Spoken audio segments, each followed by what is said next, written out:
Clearly there were deficiencies. Clearly there were failures. There were weaknesses. There were things you can't. There are things that that should have been foreseen. Man, come on. You take preventative measures. You take steps that anticipate that if certain things happens, those interventions will ameliorate or preferably bring to an end circumstances that can give rise to injuries, let alone loss of life. Motsepe was not mincing his words when he addressed the media about the unfortunate incident. He wants an investigation into the circumstances that led to the stampede. The first entry, you've got to show your ticket. It's good. You are far away from the stadium. You've got to show your ticket. Once you've done that, and then you've got to move on and show your the COVID-19 documentation, which is quite some distance away from the entry. The processes are fine. And then came the problem.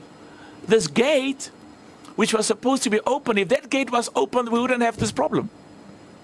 But somebody closed it. Who closed it? On whose instructions? And when they realized that it was closed, why wasn't it opened immediately? So we'll deal with those issues. The stampede happened as crowds struggled to gain access to the stadium to watch the host nation play the Comoros in the last 16 knockout match. There could be more casualties as a hospital in the area reported at least 38 people had been injured in the stampede. Even in the best stadiums, there are accidents and problems do happen. But we have to make sure that at all times the infrastructure and the resources are world class. Was it a risk coming here? I'm happy and pleased with the measures that are in place. I'm extremely disappointed and sad and hurt with what has happened yesterday. And everything possible is going to be done to make sure that doesn't happen again. The Olembe Stadium has a capacity of 60,000, but it was not meant to be more than 80% full due to COVID-19 restrictions.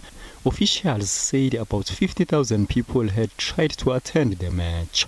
You could even have had 100% attendance, I mean, assuming that there was no COVID-19. It's the measures you put in place to control people and control entry. And those measures were there, but we need, and the appropriate preventative steps were put in place. But the question is, why were they not functional as they were supposed to? Due to low turnout at other matches, it is reported that Cameroon authorities have organized mass transport and given out free tickets to lure fans. Mduduzi Ndlovu for SABC News.